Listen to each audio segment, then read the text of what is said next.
کہ میں رضا حیات راج کے پاس جاؤں گا کہ لیکن آپ سے ذرا وضاحت لے لیں تو یہ آپ کا خیال ہے کہ صوبے زیادہ بنانے سے ہماری سیاسی ثقافت تبدیل ہو جائے گی اور ایک زیادہ 12 صوبے ہو جائیں گے تو اس کے اندر چیف منسٹر آئیں گے یکدم ان کے اوپر ایسی پاکستانیت طاری ہوگی کہ وہ بالکل زمین کے ساتھ چلنے لگ جائیں گے، پروٹوکول نہیں رکھیں گے، بڑی گاڑیاں نہیں لیں گے. خیال تو یہ ہے کہ ہر چیف منسٹر دوسرے کے ساتھ کمپیٹ کرے گا کہ بھائی اب میں چیف منسٹر بن گیا ہوں، مجھے زیادہ پروٹوکول چاہیے. مجھے ایسا نظر نہیں آتا. اب میں 2-3 چیزیں آپ کو ایڈ کرتا ہوں. جو مفتاح صاحب نے بات کی، اس بجٹ میں ہم نے 1 ٹریلین سے زیادہ صوبوں سے واپس لیا ہے فیڈریشن نے. اب یہ بات تو آپ بھی سمجھ سکتے ہیں کہ جب ایک پیسہ ایک لاہور کو جا رہا ہے تو اس کی ایکول ڈسٹریبیوشن نہیں ہوتی. ان کی مرضی ہے کہ وہ راول پنڈی کو دیں یا نہ دیں، ان کی مرضی ہے وہ خانے وال کو دیں یا نہ دیں، یا رحیم یار خان کو دیں یا نہ دیں، یا کم دیں زیادہ دیں، لاہور کو زیادہ دے دیں. یہ تو ایک ڈسکریشن ہے. جب صوبے ہوں گے تو کم از کم یہ تو ایک انشور ہوگی نا کہ جناب ہر طرف ایکول ڈسٹریبیوشن ہے.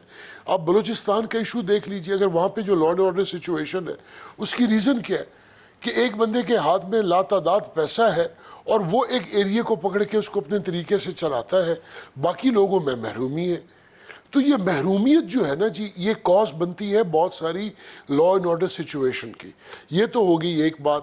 آسٹیریٹی کے حوالے سے دیکھیے، اگر آپ کا چھوٹا صوبہ ہوگا نا تو آپ بڑے آسان طریقے سے آپ کے چیکس اینڈ بیلنسز بھی آپ رکھ سکتے ہیں، بہتر ہو جائیں گے. تیسری بات جو میں سمجھتا ہوں کہ ان صوبوں سے آپ کو جو سب سے زیادہ تقویت ملے گی نا جی اس پورے معاملات میں، سر آپ کی فیڈریشن بہت سٹرونگ ہو جائے گی، آپ کی فیڈرل گورنمنٹ بہت سٹرونگ ہو جائے گی. 18ویں ترمیم میں پاکستان کو مسائل دیے ہیں.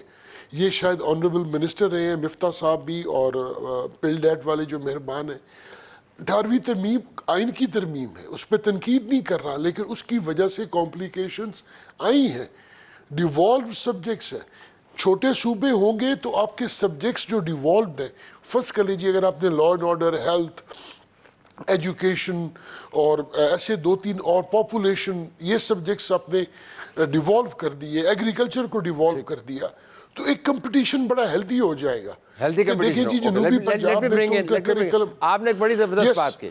آپ نے فیڈریشن کی تقویت کی بات کی. کمال بات یہ ہے کہ کبھی اسی ملک خود آزاد میں ہم 1 یونٹ بنا کے تقویت دیتے تھے فیڈریشن کو. آج ہم 12 صوبے بنا کے تقویت دینے کی بات کر رہے ہیں. ذرا تقویت کے اوپر آج فیڈریشن جو ہے مضبوط ہوگی، چیف منسٹرز جو ہیں وہ عوامی چیف منسٹر ہوں گے اور پھر سب ہنسی خوشی رہیں گے. That's the idea. تو یہ تو بڑا آئیڈیلسٹک سوچ ہوگی. ہماری توقع ہوگی کہ اچانک آسٹیریٹی جو ہے وہ 12 صوبے بنتے ہی سب لوگ اسے اڈاپٹ کر لیں گے. میرے خیال میں سب لوگ اس وقت جو چیف منسٹرز ہیں اور اس وقت جو اسمبلیاں ہیں اور ان کے اراکین ہیں، ان کے ماڈل کو فالو کرنے کی کوشش کریں گے. ہر ایک کے دل میں یہی امنگ آئے گی کہ میں اب چیف منسٹر ہوں، تو ان کے ذہن میں موجودہ چیف منسٹرز آئیں گے. اس کو کنٹرول کرنا بڑا مشکل ہوگا، لیکن یہ بڑا ڈیبیٹ کا پوائنٹ نہیں ہے. اصل مسئلہ یہ ہے کہ اتفاق رائے ہونا چاہیے. آپ نے سوال پوچھا تھا کہ اتفاق رائے کیسے ہوگا. دیکھیں، انڈیا نے بھی یہ ایک کام کیا 1953 میں. وہاں بھی انہوں نے اچانک بڑی ڈیمانڈ اٹھ گئی، اور خاص طور پہ لینگویج کی بنیاد پہ وہاں پہ فسادات بھی پھوٹ پڑے. ایک سیاسی کارکن 58 دن بھوک ہڑتال کر کے مر گئے. وہ اس کی وجہ سے پھر بہت وائلنٹ سچویشن ہو گئی. تو انہوں نے پھر کیا کیا، انہوں نے ایک اسٹیٹس ری آرگنائزیشن کمیشن بنایا 1953 میں سپریم کورٹ کے ایک جج کے تحت، اور وہ 2 سال اس نے کام کیا. یہ ڈیٹا کلیکٹ کیا، انالائز کیا، اور یہ سوچا کہ کیا بہترین ارینجمنٹ ہو سکتا ہے. پارلیمنٹ کے سامنے پیش کیا. 56 میں اسٹیٹس ری آرگنائزیشن ایکٹ پاس ہوا. یہ بہت سینسٹیو معاملہ ہے، اس کو ٹائم دینا چاہیے. میری بھی رائے یہ ہے، اتفاق رائے کے لیے آپ کو کمیشن کی کوئی چیز بنانی پڑے گی. دیکھیے، آپ نے 18ویں ترمیم، اس پہ اتنے کنٹینشس معاملات پھر بھی نہیں تھے، لیکن آپ نے 10-11 مہینے وہ کمیٹی بیٹھی، اور اس کے اوپر غور کرتی رہی. تو اس کے اوپر بھی ٹائم دینا لیکن جو اس چاہیے. کے بعد ہوئی تو اب ہم اس کو ریورٹ کرنے کی بات کر رہے ہیں. ہاں، اس کا باوجود اس کے کہ اتنا کام کیا جی تو وہ کہتے ہیں کہ زیادہ کام سے مراد یہ نہیں ہے کہ بعد میں ریورٹ نہیں ہوگا. تو 18ویں ترمیم کا ایگزامپل تو آپ دے رہے ہیں زیادہ کام کا, لیکن ابھی ہم اس کو ریورٹ کرنے کی بات کر رہے ہیں. 11 سال گزر گئے نا جی, اس کو 11 سے زیادہ سال گزر گئے, تو اب اس کو کوئی بھی چیز پرماننٹ تو نہیں ہوتی.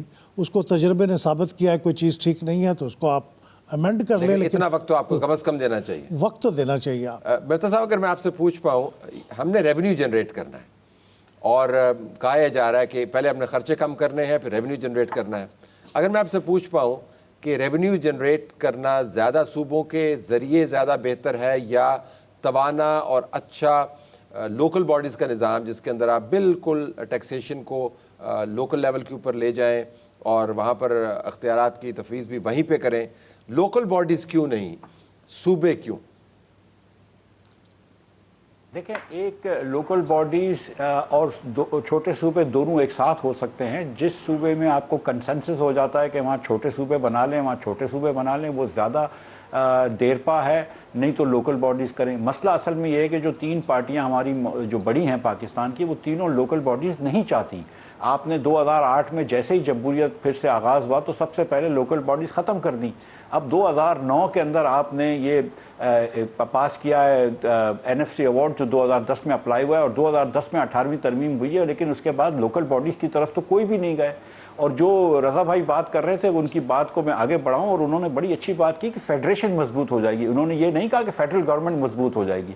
ہمارا مقصد نہ فیڈرل گورنمنٹ کو مضبوط کرنا ہے مزید, نہ صوبے کی گورنمنٹ کو. ہم فیڈریشن مضبوط ہو جائے یعنی ملک مضبوط ہو جائے تو بڑی اچھی بات ہے, اور اس کو آپ لوکل لیول پہ, نیچے کے لیول پہ حکومت کو لے کے جائیں.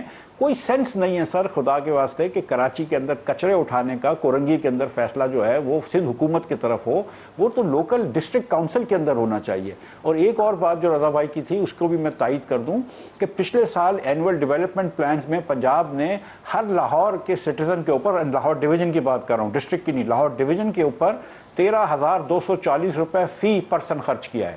اور اسی حکومت نے جس سال لاہور میں 13,240 روپے خرچ کیا ہے تو آپ نے لیا کے اندر 460 روپے خرچ کیے ہیں. تو اب لیا اگر لاہور سے غریب ہے مگر پھر بھی آپ لاہور میں 2900% زیادہ پیسہ خرچ کر رہے ہیں فی کس, تو یہ زیادتی نہیں ہے, یہ ظلم نہیں ہے. اور یہ صرف یہ پنجاب کی بات نہیں ہے. کے پی کے اندر پرویز خٹک صاحب کے زمانے میں مجھے اسٹیٹسٹکس پتہ ہیں کہ وہ جو پشتون ایریاز تھے اس میں بہت زیادہ پیسے خرچ کرتے تھے اور ہزارہ ایریا کو اگنور کرتے تھے, نیچے کے جو مولانا صاحب کا ڈسٹرکٹ تھا اس کو اگنور کرتے تھے. تو یہ جو آپس کی جو ہماری جو لڑائی ہے, اور یہ سچی بات ہے کہ صوبوں کی لڑائی جو ہے نا وہ بھی ریسورسز کی لڑائی ہے. جب لوگ بولتے ہیں صوبہ نہیں ٹوٹے گا تو وہ یہی بات کر رہے ہیں کہ ہم سے ہمارے ریسورسز نہ لو. ہم یہ کہہ رہے ہیں کہ سب کو منصفانہ ریسورسز مل جائیں تو کسی کی لڑائی ختم ہو جائے گی, اور اسی سے فیڈریشن مضبوط ہوگی کہ کسی کی دل آزاری نہیں ہو رہی ہے, کسی کی حق تلفی نہیں ہو رہی ہے, سب کو اپنے حساب سے پیسے مل جائیں. اور اگر آپ صوبوں کو اس طرح وافر پیسے دیں گے تو صوبے کبھی بھی ریونیو جمع نہیں کریں گے. جب صوبوں کو ریونیو جمع کرنا پڑے گا سروسز کے لیے تبھی وہ ریونیو جمع کریں گے. اس وقت یہ ہوتا ہے کہ پنجاب اور سندھ کے پاس اور کے پی اور بلوچستان کے پاس وفاق سے اتنا وافر پیسہ آ جاتا ہے کہ وہ ٹیکس کے اوپر کوئی کام نہیں کرتے. تو ان کا جو ہے وہ سندھ کے علاوہ باقی صوبوں کو تو 90% سے زیادہ جو ہے وہ ٹیکس کا پیسہ آتا ہے, اور سندھ میں جو ہے وہ ایک ہی شہر سے پیسہ آتا ہے. تو سندھ ریونیو بورڈ جو ہے وہ 96% تو ایک ہی شہر سے پیسہ لیتی ہے. یہ جو معاملات ہیں یہ تمام کے تمام پارلیمان کے ذریعے طے ہونے ہیں, لیکن ایک خیال میں نے لاہور میں آ کے سنا ہے کہ صدر باقاعدہ ریفرینڈم کروا کے بھی معاملات کو فاسٹ ٹریک کیا جا سکتا ہے کہ لوگوں نے اپنی رائے کا اظہار کر دیا, کہیں پہ 86% آ گیا, کہیں پہ 97% آ گیا. میں ویسے ایک آپ کو خیالی قسم کے اعداد و شمار بتا رہا ہوں, تو اس کے بعد شاید پولیٹیکل پارٹیز کے لیے انکار کرنا ممکن نہ ہو, لیکن یہ بھی آپ سمجھے ایک کہانی ہے. حقیقت میں جب تک سیاسی جماعتیں اس کے ساتھ نہیں جڑیں گی تو یہ معاملہ اتنا آسان نہیں رہے گا.